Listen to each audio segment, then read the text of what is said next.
Sony's Spider-Man universe has seemingly come to an end with more of a fizzle than a bang, leaving fans to wonder what went wrong.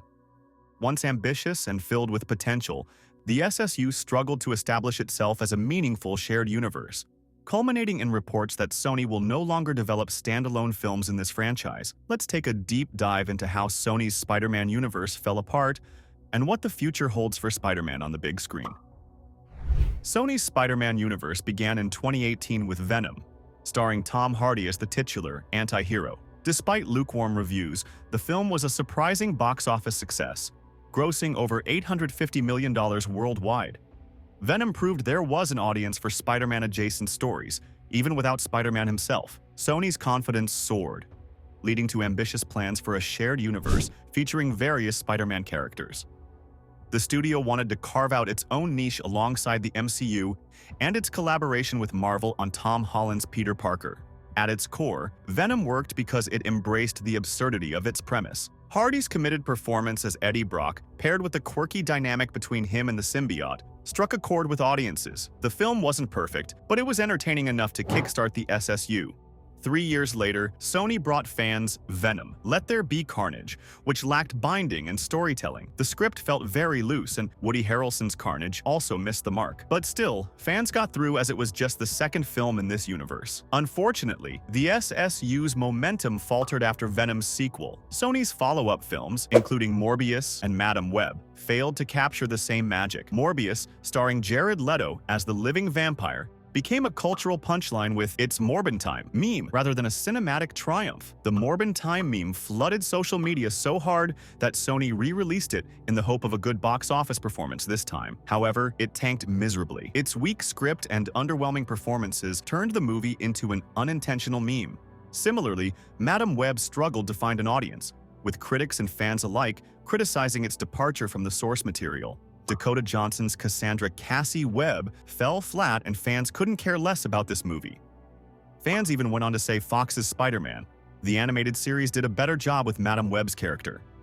Later in 2024, it was revealed that Venom: The Last Dance is going to be Tom Hardy's last appearance as Venom. The film was hyped up with the tease of Null, and fans actually appreciated it. By the time Kraven the Hunter arrived, the SSU was on life support. Starring Aaron Taylor Johnson as the iconic Spider-Man villain, the film aimed to breathe new life into the franchise.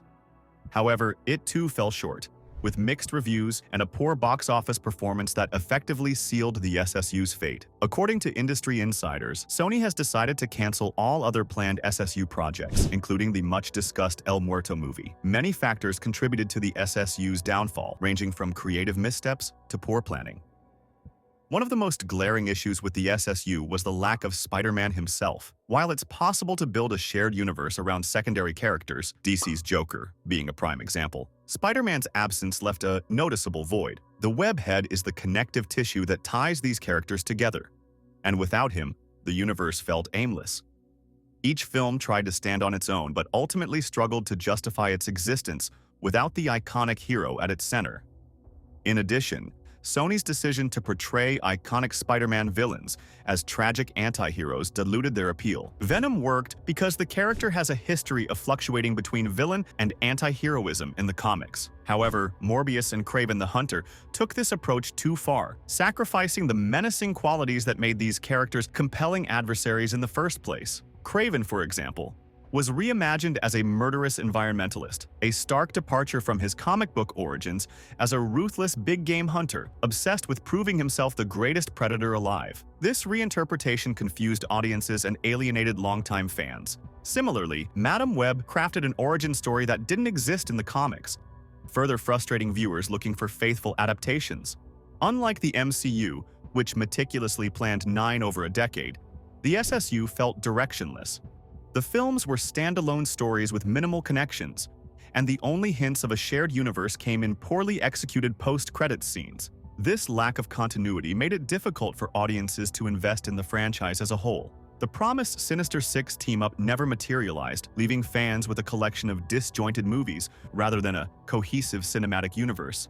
To make things worse, SSU's movies were consistently panned by critics, with many citing weak scripts, uninspired performances, and lackluster visual effects. Even Venom: Let There Be Carnage, which performed well at the box office, received mixed reviews for its frenetic pacing and underdeveloped plot. Audiences had largely lost interest in the SSU by the time Kraven the Hunter arrived, leading to its dismal box office performance. Despite Venom's initial success, subsequent SSU films struggled to replicate its box office earnings. Here's a quick summary of the franchise's performance. Venom, 2018. $856 million worldwide. Venom, Let There Be Carnage, 2021. $506 million worldwide. Morbius, 2022, $167 million worldwide. Madam Web, 2023, $115 million worldwide.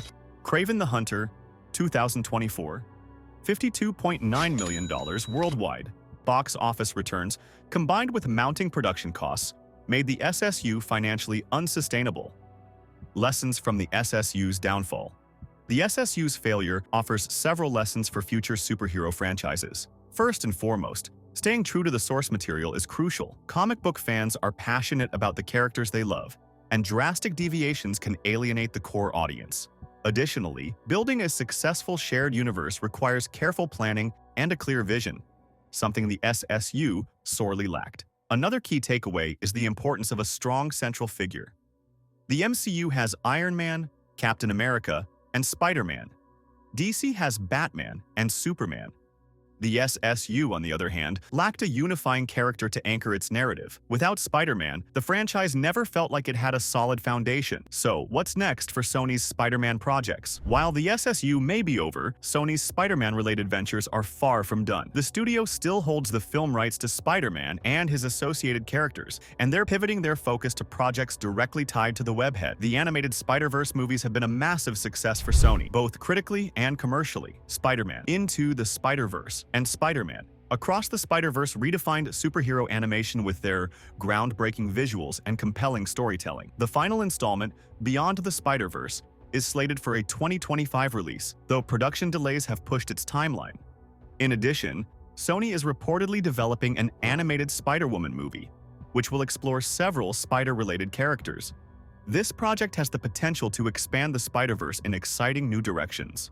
Sony is also working with Amazon Prime Video for a live-action series on Spider-Man Noir, starring Nicolas Cage, who voiced the character in Spider-Man. Into the Spider-Verse is in development. Set in the 1930s, this series promises a darker, alternate universe take on the Spider-Man mythos. Here's a silver lining. Despite the SSU's shortcomings, Sony has proven it can deliver quality Spider-Man content. The Spider-Verse films are some of the best superhero movies ever made, showcasing the studio's ability to craft unique and visually stunning narratives.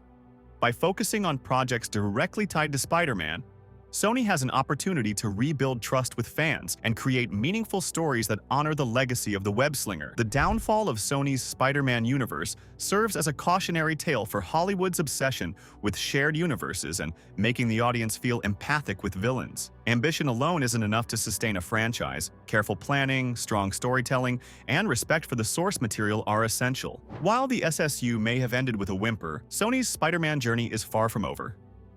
With promising projects like Beyond the Spider-Verse and Spider-Man Noir on the horizon, the future looks brighter for the webhead and his many fans. What do you think? Are you excited for the future of Spider-Man projects? Share your thoughts below and stay tuned for updates on the Spider-Verse and more.